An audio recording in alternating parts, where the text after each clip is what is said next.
Hey, it's your biggest fan here, Denim51, and I'm here with a special guest. You want to introduce yourself? I'm SoapyLox. Had a couple videos on GVA. My bad. Thought I was going back to GVA again. I've had a couple videos on Sell You Want a Phone already, and this is some rape with the G11. Yeah, on Nuketown. But we don't really want to talk about the gameplay, do we? Nah, we No.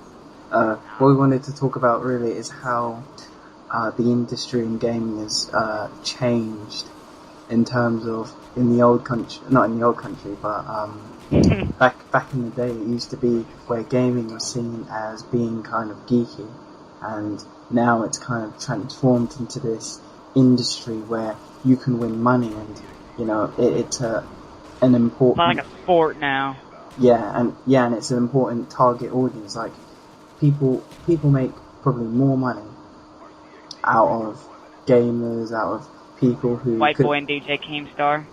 yeah, next Jaws and all them, and it could be just because gaming is actually let me just say this point, and then you can say your point about it. But basically, gaming is highly customizable. I mean, there's this wall where you could be anybody you want. You could be the best in Call of Duty, and you could be known online, and because online is obviously huge, you could have so much fame. You basically can do anything you want. It's so flexible in terms of being who you want to be, being skilled at any game, because there's such a variety that matters too.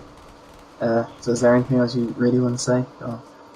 Well, it's like when I was little and gaming was, a little bit older, and it wasn't such, about the Call of Duty and the FPS games. I played games like Spider-Man, and stuff like that. And that was, just like, it was for fun. And now it's evolved into MLG, and it's become all these things. You've got Halo, you've got, Assassin's Creed, Red Dead Redemption, you've got Call of Duty, Battlefield, you've got all these games that have MLG matches, and they give you away prizes and all these cool things.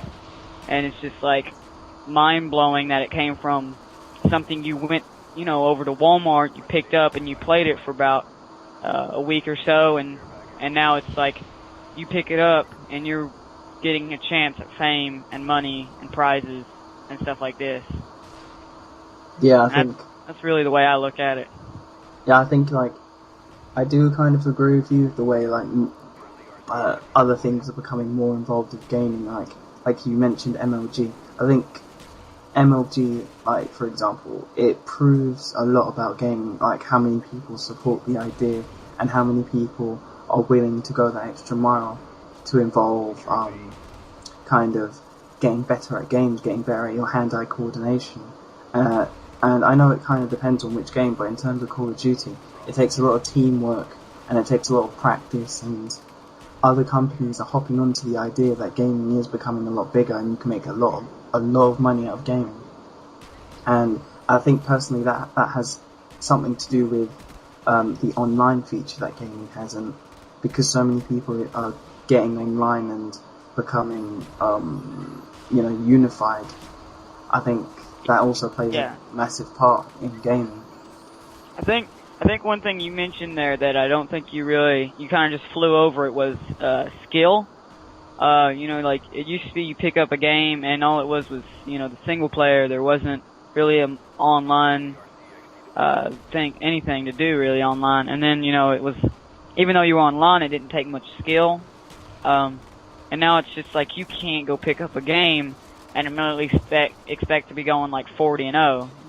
It takes a lot of progress and time and effort to be good at any game, just like it would at anything.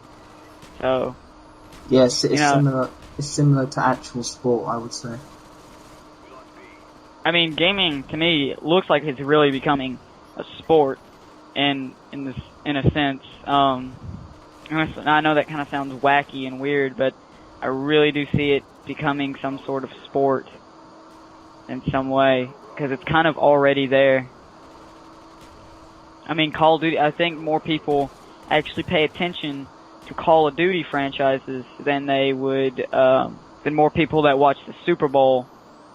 So, I mean, that's one way you could look at it, as I think there's more people focused on games than there is actual, news, sports, real live things.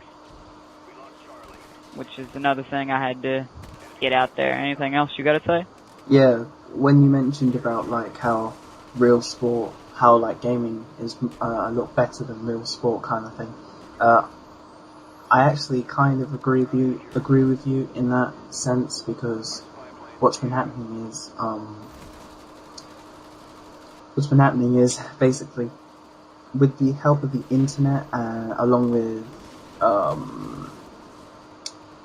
with other features such as you can actually talk to people through the with the help of gaming, and because it takes so much focus. I mean, it has functions and features like a general sport. You've got competitive play, you've got people who practice every day, and because I think I mentioned the flexibility of gaming, you could literally you don't have to be you don't have to exercise for years and years, and you don't have to train years and years. Yeah, I mean, it's not like you're going in for the Olympics. Yeah, I know. Yeah, it's not like they give you 4 years. Yeah, I know, because it's so simple to become great at the game. If you know what I mean. It literally takes just about a week. I mean, it took me probably. I started Call of Duty at World at War, which is my favorite Call of Duty of all time, and I kind of have to say that's my baby, that's my home. You meet me there, and you're probably gonna go home crying. Which now I'm probably gonna get a little bit of trash for that. But it didn't take me that long to get good. I mean, it took me a while to get where I am now, as that good now at World at War. But it didn't take me long to actually start going positive in games and winning games, and not just dying over and over again and not getting any kills. Yeah. One of the things I think what people because I think what's happened is since not the olden times but earlier times where gaming was just seen as, I don't know, something nerdy, where you would just look at the screen, press a couple of buttons and you've won, and there's no point to it. Now I feel like there is some necessary points to having that. I kind of see where you're coming with that. Now you can, there's so many opportunities that comes with gaming, and I feel like it's definitely, it definitely has features. Plus, when the first Super Mario Brothers was released, I mean, they didn't have a Jeep made especially for the game.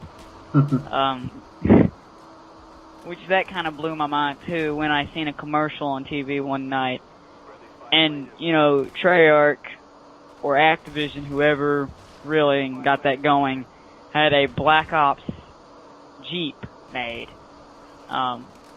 which is just another way to show the dedication, how far it's come.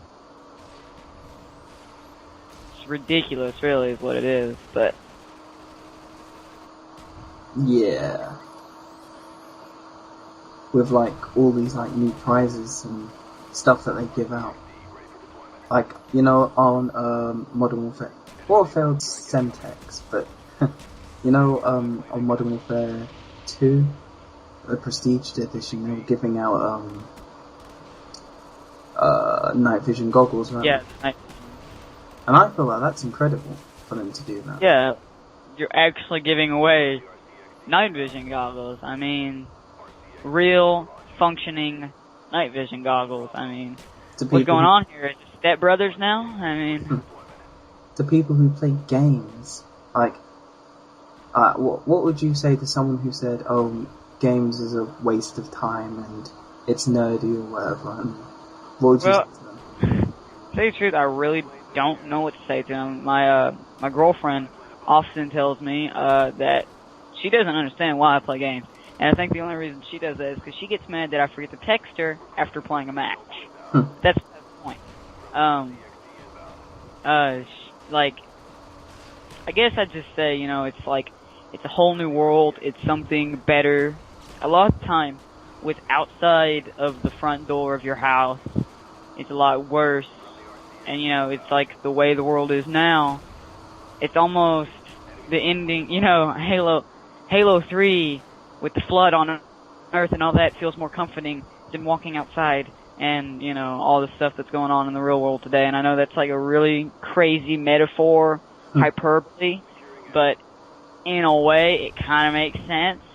But a lot of things I've said don't make sense, so if you don't get it, give it a month or two, and if you've never played Halo 3, quit being a Call of Duty or Battlefield fanboy. It's been Denim51 and Soap. Bye. Bye.